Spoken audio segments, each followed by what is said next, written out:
Baik, Assalamualaikum warahmatullahi wabarakatuh. Perkenalkan, nama saya Astrid Damayanti, NIM 2025010303100 dari kelas MBSE.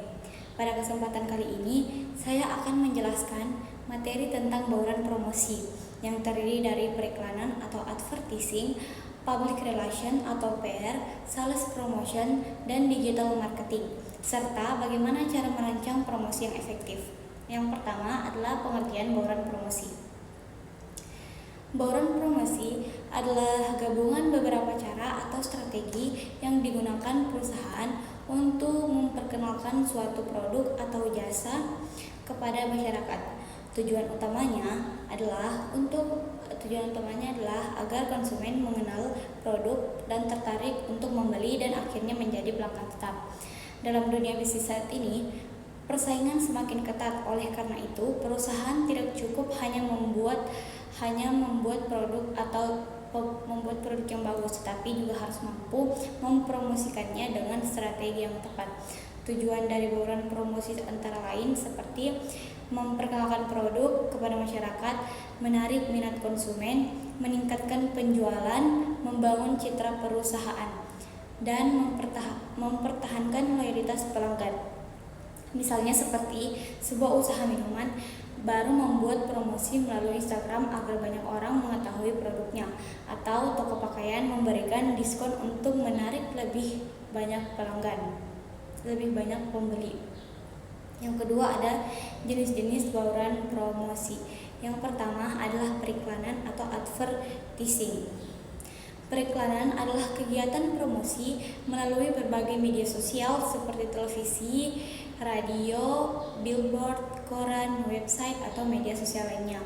Tujuannya adalah untuk memperkenalkan suatu produk kepada masyarakat, membangun kesadaran merek, serta membujuk konsumen agar membeli produk tersebut. Yang contohnya seperti perusahaan mie instan menayangkan iklan di televisi selama 30 detik untuk memasang iklan di Instagram dan TikTok. Kelebihan periklanan adalah mampu menjangkau banyak orang dalam waktu yang singkat. Yang kedua adalah public relation atau PR. Public relation atau PR adalah kegiatan membangun hubungan baik antara perusahaan dengan masyarakat agar perusahaan memiliki citra yang positif. Public relation tidak selalu menjual produk secara langsung, tetapi lebih fokus membangun kepercayaan masyarakat. Contohnya, perusahaan kosmetik mengadakan kegiatan penanaman pohon atau kegiatan sosial yang kemudian diberitakan oleh media. Dengan cara tersebut, masyarakat akan melihat bahwa perusahaan memiliki kepedulian terhadap lingkungan dan sosial, sehingga kepercayaan terhadap perusahaan akan semakin meningkat. Yang ketiga adalah sales promotion atau promosi penjualan. Sales promotion adalah promosi jangka pendek yang bertujuan meningkatkan penjualan dengan cepat. Biasanya, perusahaan memberikan keuntungan langsung kepada konsumen seperti diskon, cashback, kupon beli satu gratis satu. Contohnya seperti minimarket memberikan produk diskon 50% untuk produk tertentu selama 1 hari. Maka dari itu, strategi ini akan membuat konsumen terdorong membeli karena takut melewatkan kesempatan tersebut. Terus selanjutnya adalah digital marketing. Digital marketing adalah kegiatan pemasaran menggunakan internet dan media digital.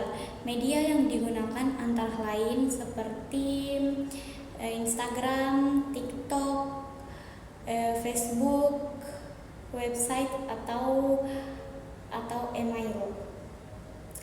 Kelebihan digital marketing ini yaitu jangkauannya yang luas, biaya relatif lebih murah, hasilnya dapat diukur dan promosi dapat disesuaikan dengan target konsumen. Contohnya, sebuah kafe membuat video TikTok lalu memberikan voucher diskon melalui WhatsApp agar lebih banyak pelanggan datang. Saat ini, digital marketing menjadi salah satu strategi yang paling penting karena hampir semua orang menggunakan internet setiap hari. Yang ketiga adalah cara merancang promosi agar lebih efektif. Agar promosi berhasil, perusahaan harus melakukan beberapa langkah berikut. Yang pertama, menentukan tujuan promosi. Misalnya, ingin meningkatkan penjualan atau memperkenalkan produk baru, menarik pelanggan baru, atau membangun citra merek. Yang kedua adalah mengenali target konsumen. Perusahaan harus mengetahui siapa calon pembelinya, seperti usia, pekerjaannya, pendapatannya, gaya hidupnya, dan kebiasaan mereka. Terus yang ketiga adalah memilih strategi promosi yang tepat. Tidak semua produk cocok menggunakan strategi yang sama.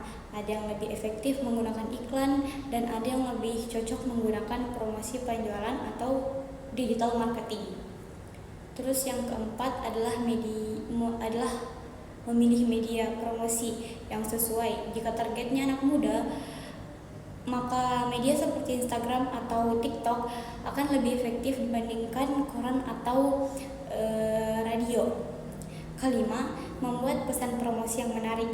Pesan harus singkat, jelas, menunjukkan keunggulan produk, dan memiliki ajakan membeli atau call to action. Yang keenam adalah menentukan anggaran dan waktu promosi. Promosi akan lebih efektif jika dilakukan pada waktu yang tepat, misalnya seperti hari raya, tahun baru, atau awal bulan ketika daya beli masyarakat semakin meningkat. Terus yang terakhir adalah melakukan evaluasi. Perusahaan harus melihat apakah promosi berhasil, meningkatkan penjualan, menarik pelanggan baru, dan menanyakan respon positif dari masyarakat. Maka evaluasi ini penting agar perusahaan dapat memperbaiki strategi promosi di masa yang akan datang. Baik, itu saja presentasi saya. Mohon lebih dan kurangnya mohon dimaafkan. Wassalamualaikum warahmatullahi wabarakatuh.